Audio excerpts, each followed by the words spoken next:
Some giant news in today's video. As always, timestamps in the description down below. Thank you all for 41,000 subscribers. If you haven't clicked subscribe, go ahead and do so. Timestamps in the description down below. So we're going to kick things off talking about backstage morale. This should be a very good topic here because obviously there's been a lot of talk about AEW and the unnecessary drama surrounding the product and the company. And truth be told, things are actually starting to look pretty good. It seems like people are starting to see the light at the end of the tunnel. In fact, Dave Meltzer and Brian Alvarez were talking about this on the Wrestling Observer Live show, and basically Alvarez said that they heard essentially somebody in AEW did like a rah-rah speech, you know, meaning like a kind of like a pick-me-up speech to rally the troops. And before the show, the feeling that he got was that people felt really good last night.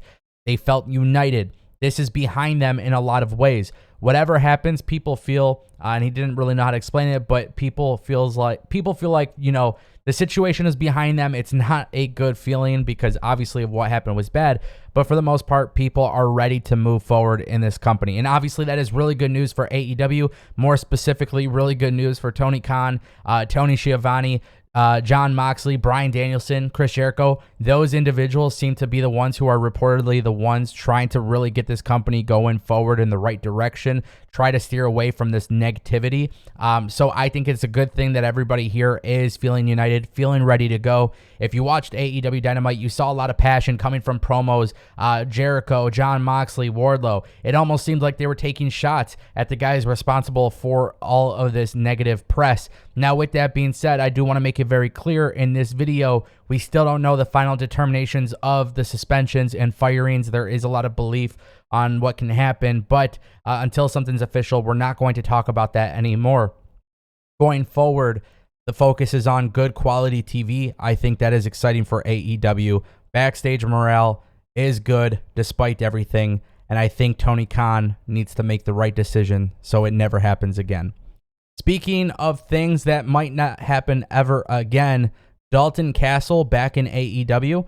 This is really interesting. Dalton Castle and the boys are the AEW ROH six-man trios champions, whatever you want to call it. And, well, what's really interesting is they have been working with Tony Khan on a per-appearance deal. And as of this moment, they are actually not under contract with Tony Khan. So we saw Dalton Castle wrestle at Supercard of Honor and Death Before Dishonor. We've also seen him appear on AEW television, most recently for Battle of the Belts. You know, this is a very interesting situation because technically he's a free agent. He hasn't been signed to the company, and he holds ROH's six-man tag championship belts. Now, I don't know if Tony Khan has plans to use both the AEW trios belts and the ROH six-man tag title belts, but the reason why this is super intriguing and why this is actually some type of concern for me as a wrestling fan, AEW, or more specifically Tony Khan, when buying ROH, he hasn't had everybody come back to the company.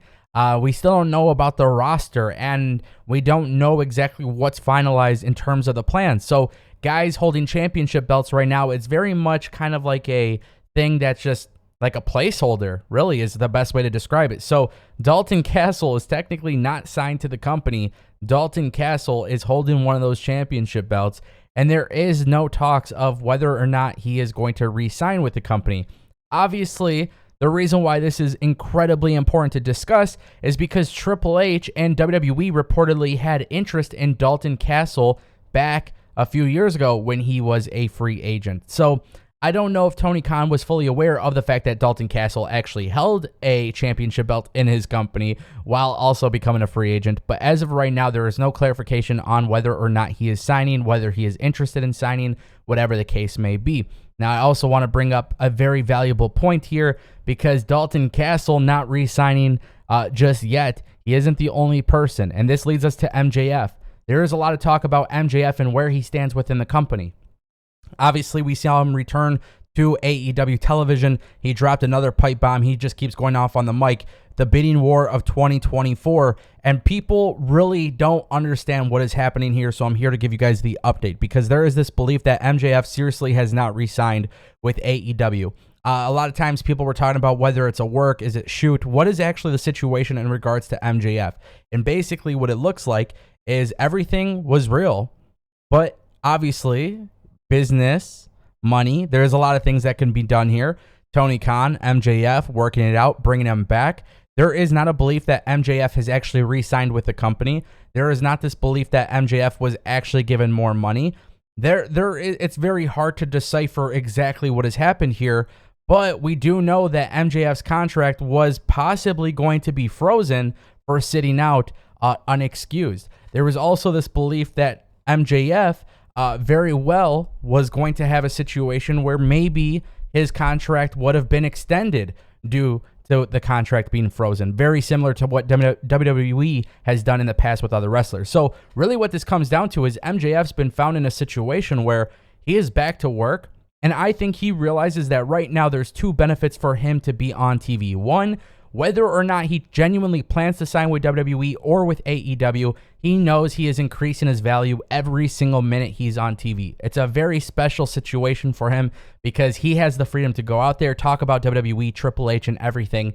But at the same time, too, he is increasing his value. The second thing is that Tony Khan benefits from having MJF on TV at a time where everything is chaotic. And this is one thing I think a lot of people are forgetting about. But when you look at CM Punk and the Elite taking so much attention away from the television product, and obviously now they are missing from the television product, it is a very crazy thing for AEW because now they have to rely on talent that like may have not been used. Obviously, MJF was taken... he was taken off TV for months at a time where AEW genuinely needed him. So, yes, it is technically true as of right now. MJF has not re-signed. He has not extended his contract. Technically, he's back on TV. But the whole conversation of a bidding war in 2024, I mean, it technically could be a real thing. But, guys, it's 2022 at the time of this video, August 8th, 2022. I'm not worried about a bidding war from 2 years from now.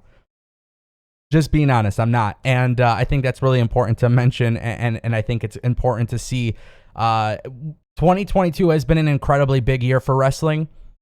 Tons of wrestling news, tons of stories between Naomi, Sasha, Cody, Vince, Tony Khan, the Elite, CM Punk. I mean, it's evolution. There's an evolution of news throughout the year. There's a lot that can happen from now until 2024. So for right now, let's not get our hopes up about MJF leaving AEW. Let me know what you guys think in the comment section down below. Thank you guys so much for watching, and I'll see you next time.